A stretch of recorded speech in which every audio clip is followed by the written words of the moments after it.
I'd like to welcome everybody to today's presentation on Post Acute Withdrawal Syndrome, Neurochemical Causes and Interventions. I'm your host, Dr. Dawn-Elise Snipes. We're going to briefly review what post-acute withdrawal syndrome, or PAWS, is, explore why it happens, and identify steps to take to reduce and cope with post-acute withdrawal symptom, or PAWS. Henceforth, I will probably just call it PAWS because that's a whole lot easier to say. PAWS typically affects people who've been engaged in addictive behaviors. Now, that can mean addictive substances, alcohol, opioids, LSD, those sorts of things. It can also mean engaging in addictive behaviors or even prescription medication. If they've taken it for an extended period, there is a withdrawal period. And what we're talking about is a withdrawal. They may have been taking the prescription medication as directed, and they didn't have an addiction, so to speak, but their body built up a tolerance to it, and they may have a reaction during that detoxification period or rebalancing period that is similar to what we see for PAWS in people who do have addictions. The effects of PAWS are based on a lot of factors. Your age, people who are younger, especially 24 to, 55 age tend to do a little bit better. People who are much younger, obviously, we've talked before about how PAWS impacts the brain of the adolescent, and so it has a stronger impact on the brain of the adolescent. So therefore, their reaction during PAWS may also be similarly stronger. Older people, it takes them longer to clear things out of their system because as we age, our liver becomes less efficient at clearing things. Our metabolism slows. A lot of stuff happens. But we do know that people who are older metabolize substances differently, and it takes them longer to clear it from their system. Gender may also have an impact on the symptoms of PAWS and the duration of PAWS, partly because of actual gonadal hormones can impact the way the body handles this time and this rebalancing period. The length and the amount of use is going to affect PAWS. Someone who has been using for, heavily for 3 months or so has done less damage than somebody who's been using heavily for 30 years. So we do want to give a lot of leeway when we're telling people when they ask, how long does this last? Well, the general rule is up to a year, but I have talked to some people who have had substance addiction issues that for an extended period of time, more than a decade, that have said that PAWS sometimes lasts, even 18 months to 2 years for them. So we don't want to tell somebody that, as soon as you pass that year mark, you're clear. We do want to take into account their physiological functioning, the duration of use, their physical health. How well is their liver functioning? If they've got alcoholic cirrhosis, obviously that liver's not going to be doing as well as somebody else. If they have autoimmune issues, if they have kidney problems, those all may make PAWS a little bit more intense and may make them last a little bit longer. And underlying mental health issues can also impact PAWS. For someone who has an underlying anxiety or depressive disorder, these symptoms can be exacerbated by the changes in the neurochemicals and the hormone levels as the body tries to readjust. PAWS begins after the acute withdrawal, after somebody is taken off the medications or the substances, or they stop engaging in the addictive behavior that caused their body to develop a tolerance to the dopamine rushes. So PAWS begins after acute withdrawal and can last for up to a year. During PAWS, people may have memories of substance use or the addictive behavior because these things alter brain functioning to promote drug-seeking behavior and irritability when blocked from goal achievement.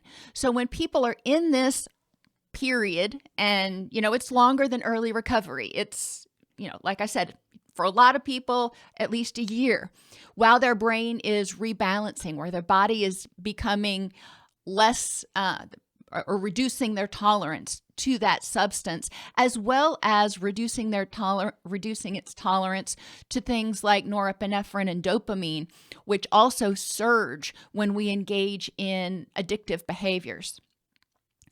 So because of the use of something that triggers a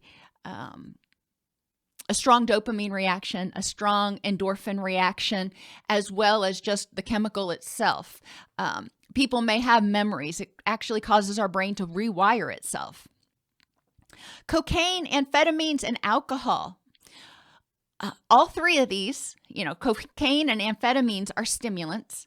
Alcohol, when we first ingest it, is a depressant, but as it leaves our system actually can't replace the calming effects of alcohol quickly enough, so we start to feel the glutamate effects of alcohol. Alcohol does increase glutamate, or one of our stress hormone levels. So cocaine, amphetamines, and alcohol reduce the uptake of dopamine, increase glutamate, and in high concentrations inhibit monoamine oxidase A, which, the old-fashioned psychotropic meds, the MAOI inhibitors that we wanted to look at. So when people are using dopamine, now remember, reuptake, when something's reuptaken, when something's sucked up out of the synaptic space, is not being used anymore.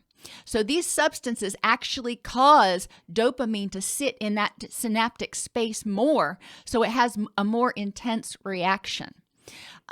Alcohol reduces glutamate's excitatory effect on the NMDA receptors and increases dopamine. Co-administration of nicotine and alcohol increase alcohol's rewarding effects. So we've got a couple of things going on here. We've got somebody ingesting a substance that, by all rights, triggers the stress response. We're taking in a toxin of some sort. It triggers the stress response. Since it's a stimulant, it triggers glutamate, norepinephrine, dopamine. All of these things also trigger the release of endorphins. That's part of the stress reaction. Remember, when we're under acute stress, our body wants us to feel no pain and to have no inflammation so we can fight or flee. So during this period, the body may have higher levels of endorphins. As we become tolerant to those substances, as our tissues become tolerant to the substances, it becomes harder to, quote, feel normal when we are operating on the average level that our body produces. We start becoming dependent upon those surges from exogenous administration. Nicotine stimulates the dopamine and reward center and is responsible for mood elevation and apparent improvement in cognitive function. Now, there is some interesting data out there about how nicotine does have some cognitive enhancing effects. Not that I am promoting the use of nicotine by any means, because it is an extremely addictive substance. But it is interesting. Think about people who are trying to stop using substances, are trying to stop using certain addictive behaviors, who are who smoke when they're having difficulty concentrating and they're trying to calm down and get focused. Well, apparently nicotine actually can help with that a little bit. Chronic stimulation by nicotine cause the GABAergic neurons, our calming neurons, to become desensitized and lose their inhibitory effect on dopamine, which reinforces the addiction by inducing craving. So GABA, when people use nicotine, it stimulates GABA. And GABA is our relaxation chemical. So they use it, they're able to relax, help kind of calm that monkey mind, focus a little bit better. But under chronic stimulation, nicotine loses its ability to do this. So when people smoke, they don't have, or use nicotine, however they're getting it, they don't have that same calming effect, which also, by that same action, causes the body to not be able to suppress dopamine. So the person starts craving nicotine. Opioids act on the opioid receptors. They activate serotonin and dopamine. Benzodiazepines activate GABA and serotonin in people. Now, benzodiazepines, remember, are your anti-anxiety medications. So all of these substances, what is my point here? All of these substances get in and they start monkeying with our body's ability to respond appropriately to endogenous levels of neurochemicals, endogenous levels of these substances. So we're causing surges that are unnatural. In chronic substance use, the brain comes to rely on the drug to maintain the high degree of pleasure associated with the artificially elevated levels of some neurotransmitters in its reward circuits. The brain can even adapt to these high neurotransmitter levels by making new receptors. Okay, so not only do tissues become tolerant and they start saying, you know what, I can't allow that much through, but they also start forming new receptors to try to handle the flood. Basically, think about, if you've had a lot of rain and normally the channels that you use, your gutters on your house, move that rain away very efficiently. But if it's been raining and raining and raining for days, or you have this deluge of rain, maybe the gutters get overwhelmed. So, not saying that you're going to do it, but maybe you decide, well, I really need to divert the water so it's not so overwhelming. So I'm going to form new downspouts off of all of my gutters. And basically the brain is forming these new receptors in order to accommodate the surges of neurotransmitters. Okay, so this is an analogy that we're going to try. People have said it kind of makes sense, so we're going to try it again. Think of your body as a factory. In a factory, think of dopamine like one of the raw materials to make your product, which we're going to call happiness or high or rush. We're just going to call it happiness. Normally, dopamine is on auto shipment, a steady, regular supply, so the factory can produce a steady supply of happiness. Every Monday, the little, worker bees go and they pick up the delivery of dopamine and they can make happiness all week. That's, obviously not how it works, but just stay with me here. The manager sees a deal on dopamine and wants to increase his department's revenue really quickly so he can get a promotion. So he triples the auto shipment. He says, okay, instead of delivering 100 boxes of dopamine, I want 300 boxes. And, that's akin to taking cocaine or a substance that increases dopamine levels. Initially, the workers are able to keep up, but this frenzied pace starts causing them to be exhausted and call out sick. This is when tolerance develops and they start saying, you know what, I can't handle all 300 boxes coming in this way. I was good with 100, but 300 is just too much. It's overwhelming and you need to send some of it back. To deal with this excess, the factory hires new workers and creates a new assembly line. So that's your brain adapting and saying, okay, you can only handle 100, that's fine. Then we'll create 2 other departments. We'll create additional neurons and receptors in order to handle this flood of stuff. Well, great. The manager, they think he's great, and he gets this promotion and he says, okay, we can go back down to the normal thing. You don't need to bust your hump anymore. You can go back down to the normal. When he reduces the auto shipments back down to normal, he created those 2 other departments. There's nothing for them to do, and the factory starts losing money.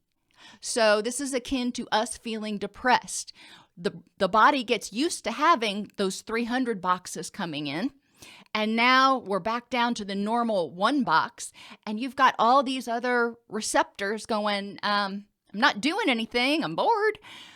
To balance the budget, the manager either has to increase the shipments again, which would be akin to taking the drug or engaging in the addictive behavior again, or fire the new workers and close down their departments, which is akin to allowing the brain to heal. You're saying, okay, we really just don't need you guys anymore. We're going to go back to our normal 100 boxes a day and our original department. So you can use that analogy when you're kind of thinking about tolerance, when you're trying to explain tolerance to people. When we become tolerant of something, we start needing those 300 boxes to keep going, to stay profitable, to stay happy. And if you cut back down to the typical amount, then it causes problems. So what are the symptoms of post-acute withdrawal? As I go through each one of these symptoms, I want you to think, what are some of the things that would cause this symptom? What are the effects of each of these symptoms on recovery? And what might be 2 ways that we can deal with these symptoms or help clients deal with these symptoms? So I'm going to read through them quickly, then we'll go back through them one by one.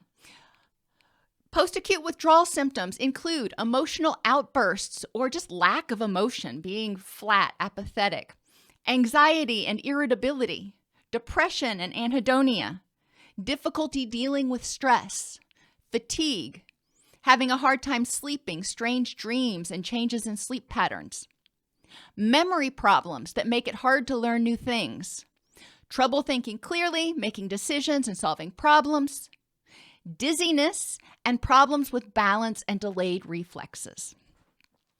Okay, so let's think really quickly about some of our major neurotransmitters and what they do. Serotonin is implicated in emotional regulation, anxiety, depression, stress tolerance, energy levels, sleep. We need serotonin to help us regulate sleep. We need serotonin to make melatonin that helps us get to sleep. Memory problems, serotonin's involved. Thinking clearly, making decisions, solving problems. Well, when we have low serotonin, we have difficulty with these things. And actually, because serotonin's also involved in managing or helping to manage our heart rate and our blood pressure, it's not uncommon when serotonin levels are out of balance for people to have physiological symptoms like dizziness and difficulty with balance. The same thing can be said. So when people are, when people are using substances, it generally increases dopamine. It generally alters levels of serotonin. It generally alters levels of norepinephrine and endocannabinoids and glutamate. So if they're taking stimulants, then it increases the levels of those. If they're taking depressants or hypnotics, it typically increases the levels of your more calming neurotransmitters. But when they quit taking it, guess what? Their opposite seems to be intensified. So when somebody quits taking, for example, an anti-anxiety medication, they have been exogenously, artificially inflating the activity of their GABA receptors. When they quit taking that, then the activity of their glutamate, which had been raised to accommodate the extra GABA and keep it in balance, well, the GABA goes away, but the glutamate stays raised. That's one of the cool things and one of the frustrating things about our brain and our body. No matter what we do, it wants to maintain that yin and yang balance. So if we increase the level of GABA in our system, our body is going to increase the level of glutamate eventually to kind of match that, to keep it in balance, because it says, no, you're not supposed to have 10 times the amount of GABA as you are glutamate, so I'm going to return it to normal balance, which is, protective. But then if you quit taking that exogenous substance or quit doing whatever it is that's increasing the GABA, it takes a while for the brain to get the message and reduce the glutamate levels. Another thing that we see, we have talked, in a lot of my other videos I've talked, and you're probably aware that dopamine is very intimately involved in the development of addictive behaviors. Now, dopamine is not your pleasure chemical. Dopamine is your motivation and perseveration chemical. But when dopamine goes up, serotonin goes up, and endogenous opioids goes up. So that's where your pleasure comes from. Dopamine just says, whatever it was, I want to do it again because I want more of those opioids and serotonin. When people are in detox, when they're experiencing post-acute withdrawal, they may go through periods as their brain rebalances, as some of those excess receptors get pruned back, as their body becomes less tolerant to the substance. And this can come in fits and spurts. So there may be times when there are emotional outbursts or just lack of emotion because the body's trying to rebalance everything. There also may be explanations for the emotional outbursts or lack of emotion because addictive behaviors, whether it is gambling, sex, drugs, addictive behaviors put a huge strain on your stress response system or your HPA axis. And when that system gets out of balance, then you may be more likely to experience emotional dysregulation where the person may feel flat, most of the time, they're just not getting enough dopamine and stuff to really feel happy. But then when they're triggered, they have an exaggerated reaction. They have a stronger than expected reaction. And that is a normal symptom of HPA axis dysregulation, which again occurs because of stress, because of trauma, but also because of the stress induced from addictive substances and behaviors. Anxiety and depression are generally more associated with serotonin, but norepinephrine and dopamine are also implicated in mood regulation. So with any addictive behavior, since dopamine is one of those things that we know has been monkeyed with, the levels of dopamine are going to directly impact the levels of serotonin and norepinephrine. Fatigue. If you've worked with clients who are on atypical antipsychotics or antipsychotics, these are drugs that directly affect the levels of dopamine. When you reduce dopamine levels, people get sleepy. Dopamine is hugely intertwined with our energy system. Sleep is partially impacted by dopamine, but serotonin is really our big bugaboo for sleep here. But the changes in sleep patterns may also happen because, there's a lot of stuff that goes on in the brain while we sleep. And if that brain is trying to repair itself, it can cause interesting, connections and synapses to fire off. Memory problems, dopamine, norepinephrine are two of your main chemicals involved in learning, memory, and attention. Well, we know in addiction, those are highly activated during the addiction, and during the withdrawal process, they are insufficient. That the person feels like they have insufficient levels to think clearly, make decisions, and solve problems. And dizziness, again, can be attributed to alterations in neurotransmitters. So what do we do about these things? We can't just wish them away for people. I wish we could, but we can't. So it's important for us to help them learn about all of the symptoms of post-acute withdrawal, to understand why it's happening and that there is an end to it in most cases. Now, in some cases, when there's been significant brain damage, when there's, alcoholic-related dementia, other things, there may be some enduring effects. But most of the time, the brain is able to largely recover. It just takes some time. We need to provide them tools to figure out how to handle all of this stuff. And this is true as well for somebody, for example, who's been on opioids because of a car accident or surgeries or something, and they may have ended up on opioids for a long period of time, and then for some reason they're coming off of them right now. I know when I worked in Florida, one of our units was specifically soldiers, and every single one of them was on long-term opioid prescriptions. I don't know if that is the same way now, but it was that way back then.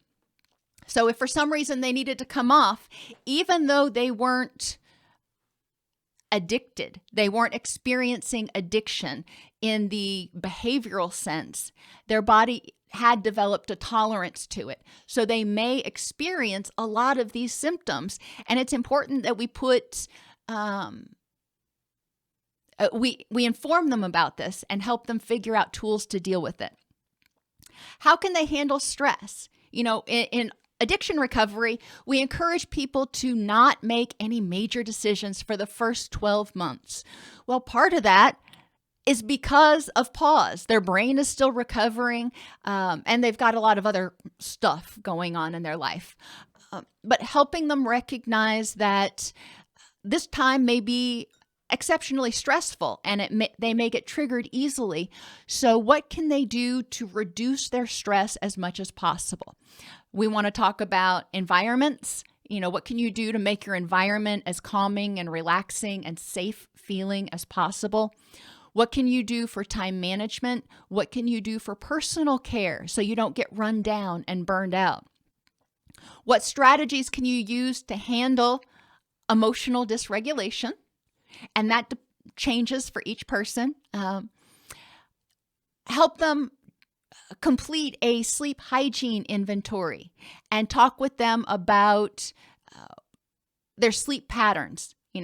Check in with them each week or each session about how they're sleeping, if they're having strange dreams, how they feel when they wake up.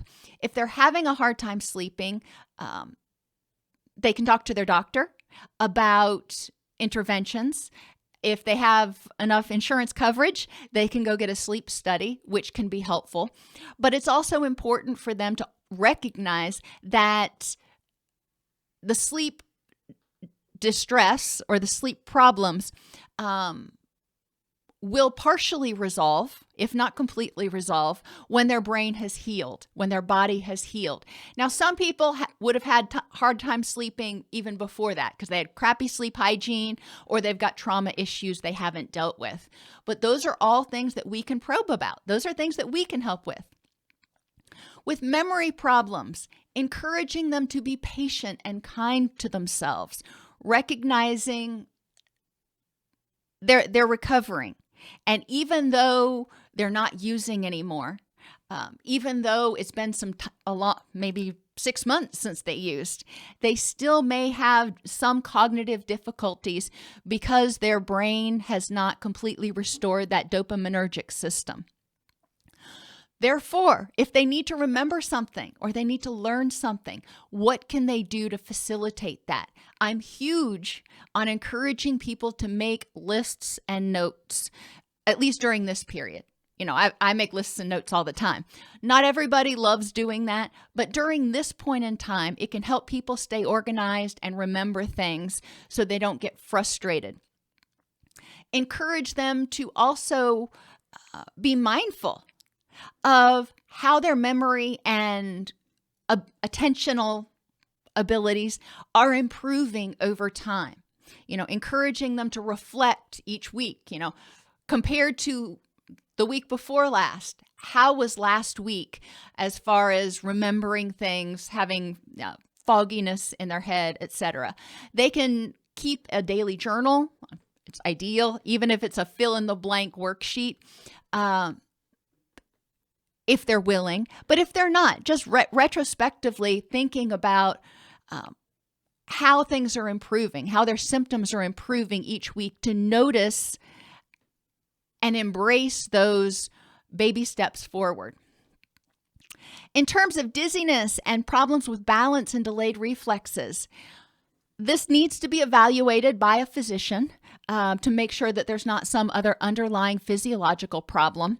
But with all that being ruled out, encouraging them to identify what they can do to keep themselves safe.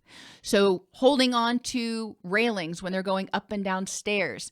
A lot of times people have postural hypotension. So when they get up really fast, they get really dizzy. So they may need to pay more attention to getting up more slowly so they don't get dizzy and fall down.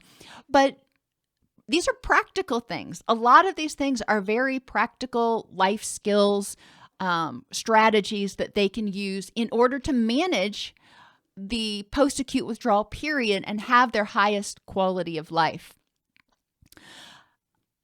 When I do the PAWS group, we go through, I have these symptoms up on the board, and we go through, and I have people, everybody has a worksheet in front of them. And I have them identify, while they're in group, 2 strategies they can use to handle each one of these symptoms should it occur. And that's a way that they can engage, instead of just sitting through a lecture. We're talking, I'm asking them what works for you.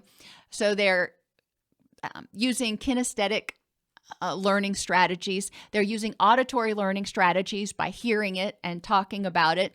And they're using visual learning strategies by writing it down.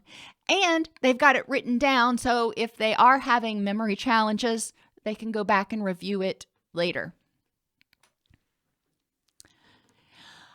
In terms of your neurotransmitters and receptors that are altered, your endogenous opioids, the opioids that your body makes itself, reduces the amount of GABA released.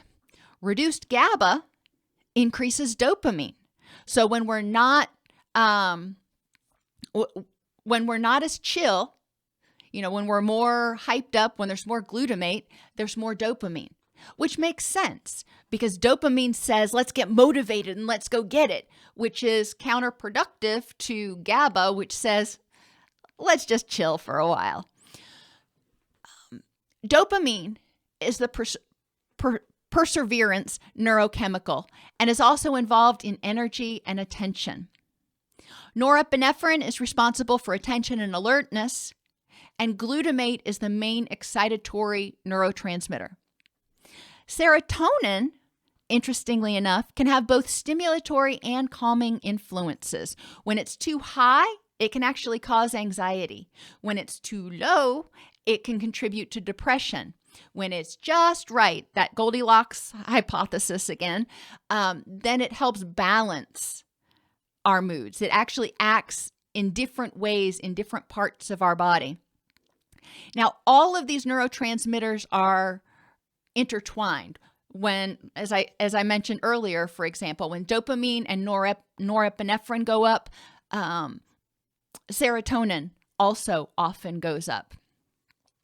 Your cannabinoid receptors are also involved in regulating mood, memory, appetite, pain, cognition, and emotions.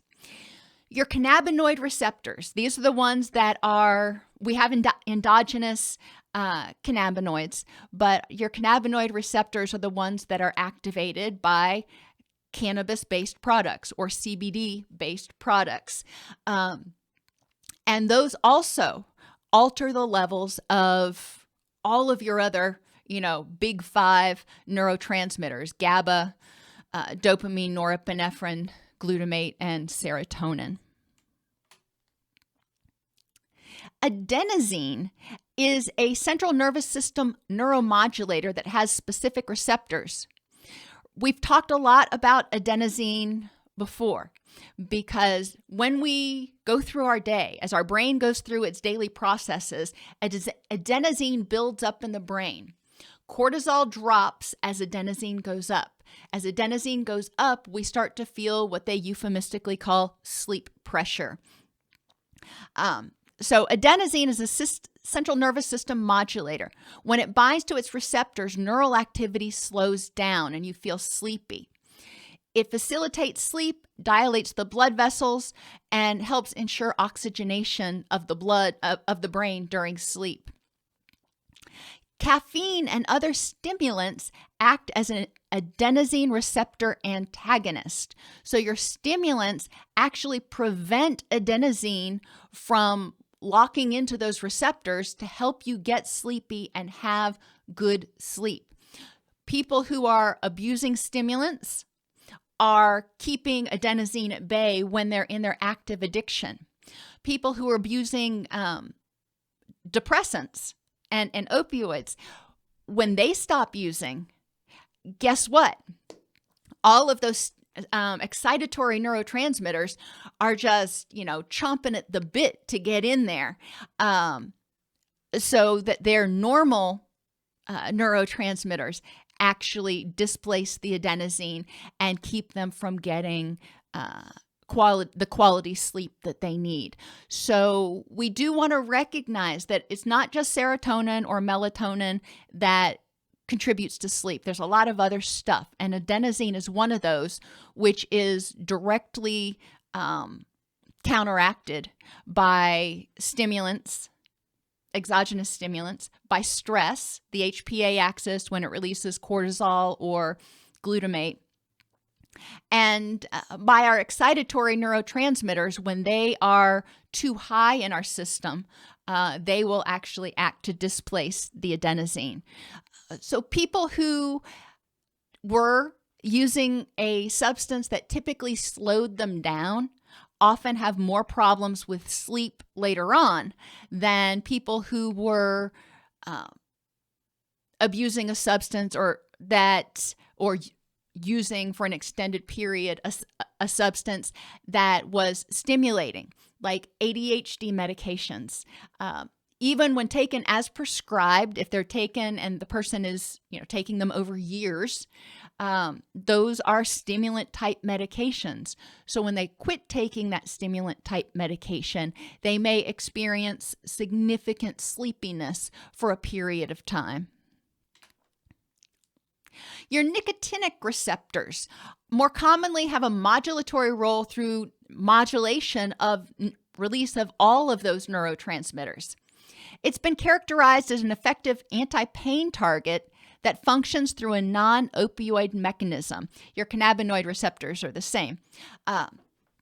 So when people are addicted to nicotine, they are stimulating these receptors. When they stop using nicotine, guess what? Whatever they were, counteracting with the nicotinic receptors, it's going to be much more intense, potentially in that post-use during that withdrawal period. So if they were using it nicotine to counteract pain or anxiety, then when they quit using, instead of having, just regular old run-of-the-mill pain or anxiety, it's probably going to be intensified for a period of time. The developing brain is particularly vulnerable to the harmful effects of abuse, including cocaine, alcohol, and nicotine, which activate nicotinic acetylcholine receptors.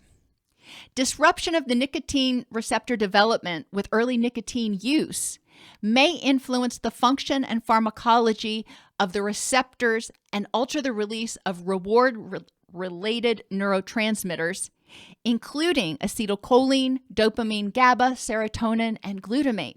So people who start using nicotine products early in life, before that brain is fully developed, may actually alter the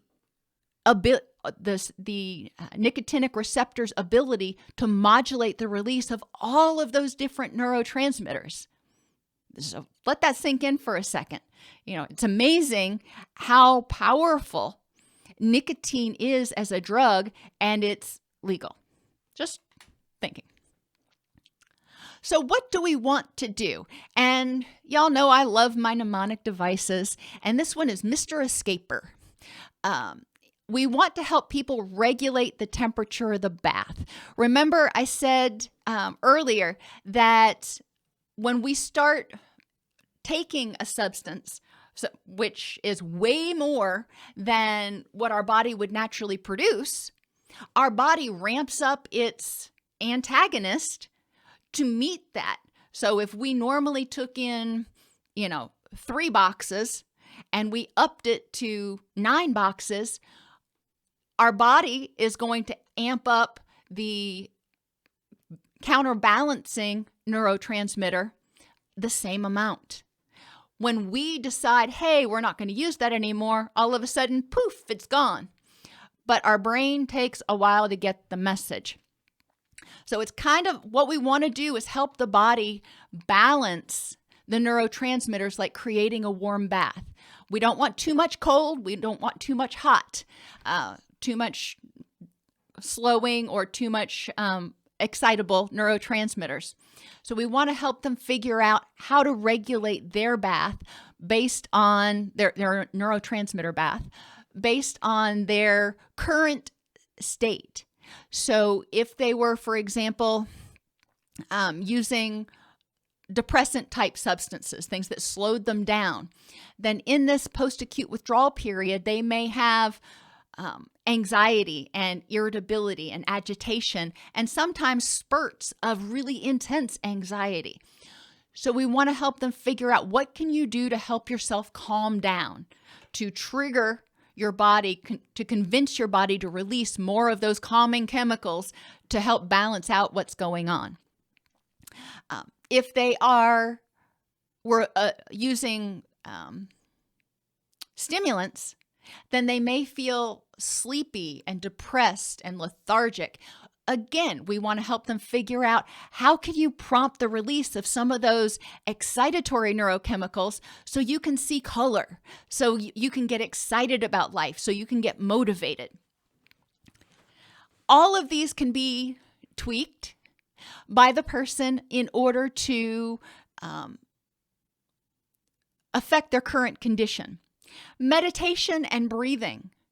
Getting focused, meditation and slow breathing can help slow down the heart rate and trigger the rest and digest. It can increase oxygenation, which can also increase energy levels. It can help people feel more clear-headed, so to speak. They can meditate on a calming scene, or they can meditate and think about something that is truly exciting, something they think about and they're like, oh my gosh, that is so amazing. So they can trigger the release of potentially dopamine and some of those positive neurochemicals through meditation. Relationships with social supports can help regulate that temperature. I think most of us have some friends that they are gangbusters all the time. They're always wanting to go to the park, go out to eat, go do this, go do that. They're the ones that are going to drag you out of your house and go, let's have some fun. And they can be really helpful to get people moving. And sometimes that's all it takes, is for them to get moving in order to get that dopamine flowing a little bit. Other friends are the ones that are just really chill and calm and, let's just sit here and stare at the bonfire for a while. knowing who those social supports are, having a plan that includes relationships, includes people that are helpful to you, regardless of whether you feel like you're running too hot or too cold one day, can be helpful. Exercise increases dopamine levels, increases serotonin levels, increases endorphin levels. So all of these things are things that tend to be low, especially in people who are recovering from addictive behaviors, addictive substances, or long-time use of prescription medications that have psychotropic effects. So exercise is good. Sleep. Everybody needs sleep. The brain does a lot of repair during sleep. And as we talked about earlier, people who were using stimulants probably aren't going to have a whole lot of problem with sleep or feeling sleepy. They may have more difficulty waking up, but they still may not be getting quality sleep. So we want to encourage them to keep a sleep diary. We want to encourage them to communicate with the other people on the multidisciplinary team if they need assistance getting adequate quality restorative sleep. On that note, remember that sleep apnea keeps people from getting that adequate quality restorative sleep. So if they have apnea, that's something we do need to make a referral for. Circadian rhythm stabilization is also important, and that's different from sleep.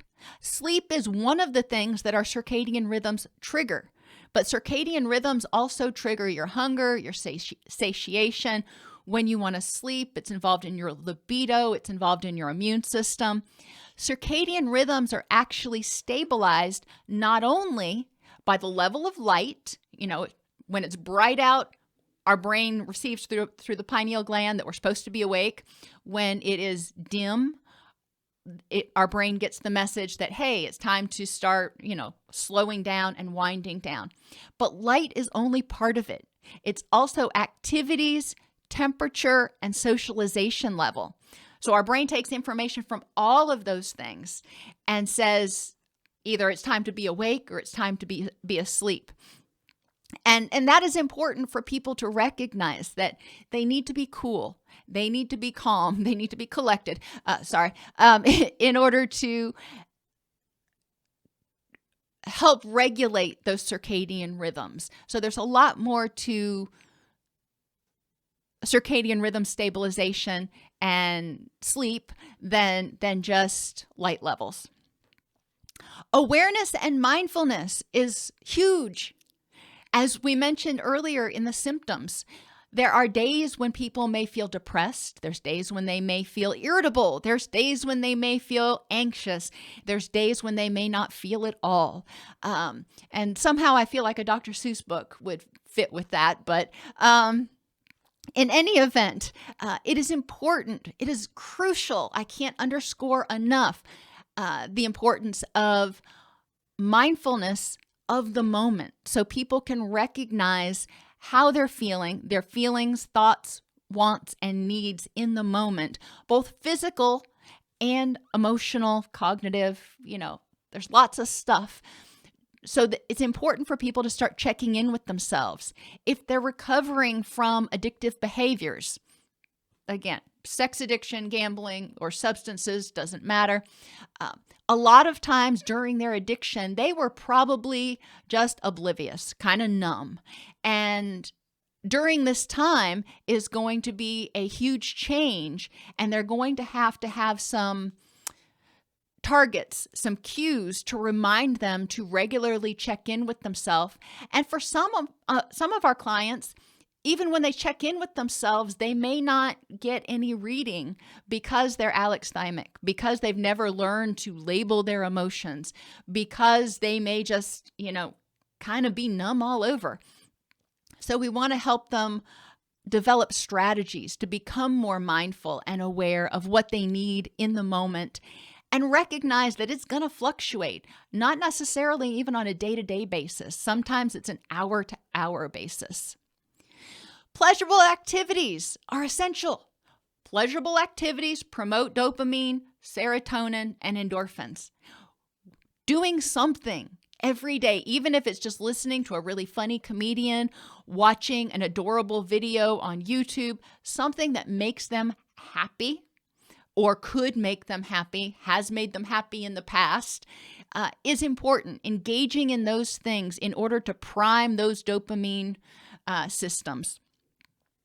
Eating healthfully is important. They don't have to go, crazy on it, but trying to eat colorfully and reducing the amount of caffeine and highly processed foods, refined sugars and things, and increasing the amount of water they drink to help flush those toxins out of their body can be super helpful.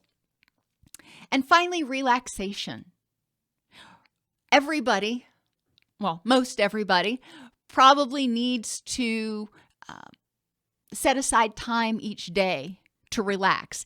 In early recovery or in that first year or two of recovery, a lot of times people have a lot of guilt about stuff that they did or stuff that they should have done or this or that, and they may actually schedule themselves too much. So there's no time for relaxation. They actually just kind of create a whole other way of staying numb and mindless. So it's important to encourage people to find time to schedule in relaxation. So Mr. Escaper stands for meditation, relationships, exercise, sleep, circadian rhythms, awareness of the present moment, pleasurable activities, eating healthfully, and relaxation. Over 10,000 people come to BetterHelp every day looking for a counselor. BetterHelp makes it easy for you to move your practice online and focus on what you love most, helping others. BetterHelp's easy-to-use platform takes care of referrals and billing and provides a secured platform to communicate with your clients. Join more than 18,000 therapists at BetterHelp, helping to improve people's mental health and lives. Post Acute Withdrawal Syndrome is an expected issue for at least the first year as the brain and the body recover. PAWS symptoms are caused by imbalances in the brain's neurotransmitters. It's really important that people understand not only the client themselves, but their loved ones and even other counselors and staff in treatment centers. Understand that some of the emotional lability, some of the exhaustion, some of the symptoms that may seem like either resistance or relapse may be actually symptoms the person's experiencing caused by rapid fluctuations in their neurotransmitters. Now, this isn't always the case. I worked in residential addictions treatment for 14 years, and sometimes people try to, work the system. But there's also, the occasion for the person who's been abusing cocaine for 15 years. In that first 60 days after detox, they may actually need to sleep more. It's not that they're trying to be resistant. They just need sleep. And that adenosine is just pouring in. For people who have been abusing benzodiazepines or opioids, their anxiety levels may go through the roof and they may be more irritable and have difficulty focusing in group or in session.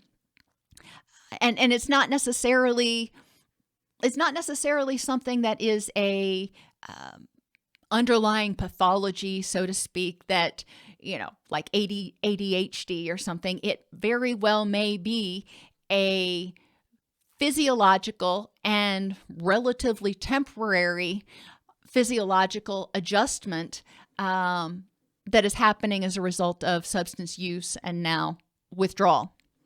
In early recovery, it's not helpful or realistic to ignore or minimize PAWS symptoms. The body is often telling the person what is needed, which is why mindfulness is so important. So the person can articulate what is needed and understand and try to respond to the best of their ability. I mean, if they're back at work 40 hours a week and at 2:00 in the afternoon, they're like, oh my gosh, I could lay down and go to sleep for 4 hours. That ain't going to happen. But thinking about what are some reasonable accommodations the person can make in their schedule if they are feeling sleepy frequently can be a big help. Helping them figure out how to work with the symptoms they're experiencing to maximize their quality of life. The goal during this period should be to minimize stress, just like when recovering from any other illnesses. Let's try to not add extra stress on the body, emotional or excessive physical stress. It's important to integrate what the body is saying with the recovery process. For example, sleep is important, but sleeping all day is going to throw those circadian rhythms out of whack and cause poor sleep all the time. So we need to find that happy medium, that Goldilocks principle for all of our basic activities of daily living. Are there any questions?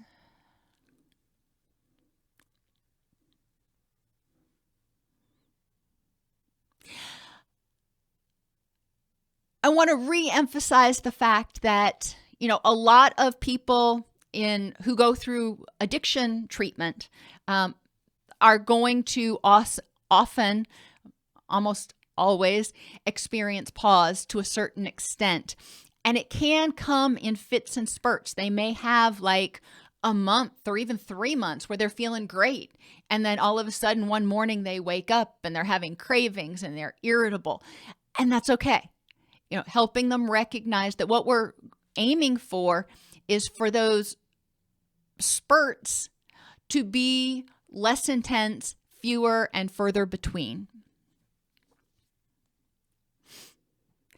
Yes, this can apply to behavioral addictions as well, because when people engage in something like gambling or pornography use or sex, it increases dopamine and norepinephrine levels way higher than they would, quote, normally be raised. When it happens, once in a while, somebody decides to go to Las Vegas for the weekend or even for a week on vacation, that's not a big deal. But when it is ongoing for months or years and the brain is constantly being bombarded by those extra high levels, those surges of dopamine and glutamate and norepinephrine, then the body starts actually making physiological alterations to the brain.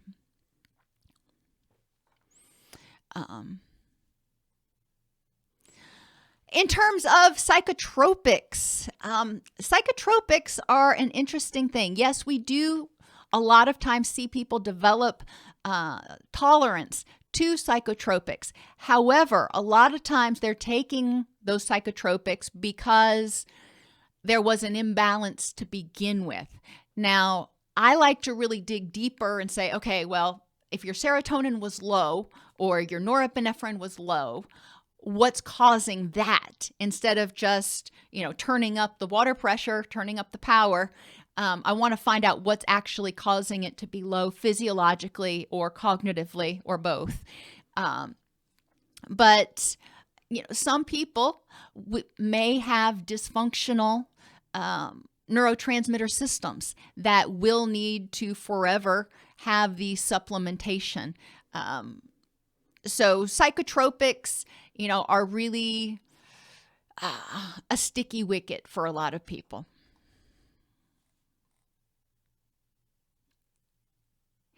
Everybody have an absolutely, positively fabulous weekend, and I will see you on Tuesday.